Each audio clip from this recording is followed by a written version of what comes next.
दल बदली और मुफ्त की रेवड़ियों के बारे में श्री वेंकैया नायडू की बेबाक टिप्पणियां। वरिष्ठ भाजपा नेता एम वेंकैया नायडू का झुकाव बचपन से ही राजनीति की ओर था। वह पहली बार 1973 में एक छात्र नेता के रूप में एबीवीपी में शामिल होने के बाद छात्र नेता भाजपा के राष्ट्रीय अध्यक्ष, केंद्र सरकार में मंत्री से लेकर उपराष्ट्रपति के पद तक पहुंचे। 23 अप्रैल को पद्म विभूषण से सम्मानित श्री वेंकैया नायडू के साथ कभी किसी प्रकार का कोई विवाद नहीं जुड़ा तथा वे सामाजिक सरोकारों से जुड़े कार्यों से शुरू से ही हिस्सा लेते रहे। इन दोनों में जब देश में लोकसभा चुनावों के दौरान दल बदल व राजनीतिक दलों द्वारा मतदाताओं को विभिन्न प्रलोभन मुफ्त की रेवड़ियां देने का सिलसिला जोरों पर है, तो श्री नायडू ने 23 अप्रैल को अपने निवास स्थान पर आयोजित समारोह में बोलते हुए उक्त दोनों ही मुद्दों पर बेबाक टिप्पणियां की। दल बदल विरोधी कानून को मजबूत बनाने की जरूरत पर बल देते हुए उन्होंने चुनाव में टिकटों के लिए एक पार्टी से दूसरी पार्टी को जाने और पार्टी का टिकट मिलते ही नए नेता का गुणगान तथा पुराने नेता का अपमान शुरू कर देने वालों की आलोचना की और कहा कि सुबह के समय आप एक पार्टी में होते हैं, दोपहर को किसी दूसरी पार्टी में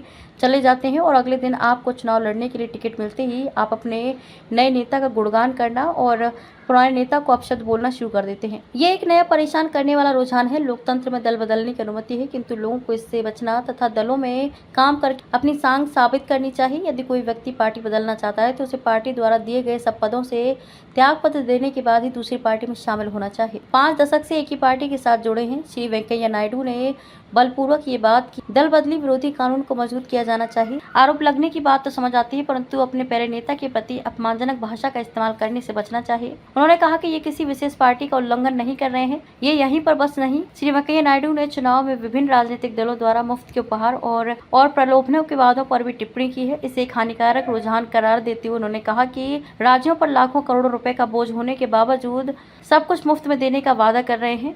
अपने घोषणा पत्र में राजनीतिक दलों को बताना चाहिए कि इधर उधर की जिन योजनाओं की घोषणा कर रहे हैं उन्हें लागू करने के लिए धन कहां से आएगा, वे इसकी व्यवस्था किस प्रकार करेंगे। उन्होंने कहा कि फ्री बीज देने के विरुद्ध हूं। मेरा मानना है कि केवल स्वास्थ्य और शिक्षा मुफ्त होनी चाहिए, बाकी सब फ्री बीज को उत्साहित किया जाना चाहिए। राजनीतिक दलों को अपने राज्य की वित्तीय स्थिति के अनुरूप ही योजनाएं लानी चाहिए। आखिर हर चीज मुफ्त कैसे दी जा सकती है? पैसे पेड़ों पर नहीं होते। लोगों को भी बड़े बड़े वादों को लेकर संबंधित दलों के नेताओं से सवाल करना चाहिए। अश्लील भाषा का इस्तेमाल करने वाले और खुले तौर पर भ्रष्टाचार के लिए चर्चित उम्मीदवारों को अस्वीकार करने की सलाह भी श्री नायडू ने दी है। इसके साथ ही उन्होंने भगवान राम का भी उल्लेख करते हुए कहा कि राम हमारे देश की संस्कृति है और वह धार्मिक व्यक्ति नहीं है। वह एक मानव के रूप में, महान शासक के रूप में, महान पिता और पुत्र के रूप में आदर्श हैं। वे मर्यादा पुरुषोत्तम है। उनका संदेश है कि लोगों को सार्वजनिक जीवन में रुचि लेनी चाहिए, न कि केवल राजनीति में। श्री एम वेंकैया नायडू के उक्त विचार किसी टिप्पणी की मोहताज नहीं है। सभी दलों के नेताओं को इनका ज्ञान लेकर इस पर अमल करना चाहिए और उनके साथ ही केंद्र सरकार को भी चाहिए कि वह श्री नायडू के विचारों का संज्ञान करके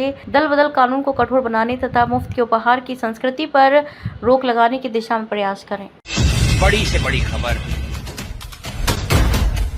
क्राइम से लेकर राजनीति तक किस नेता ने 5 साल में क्या काम कराया।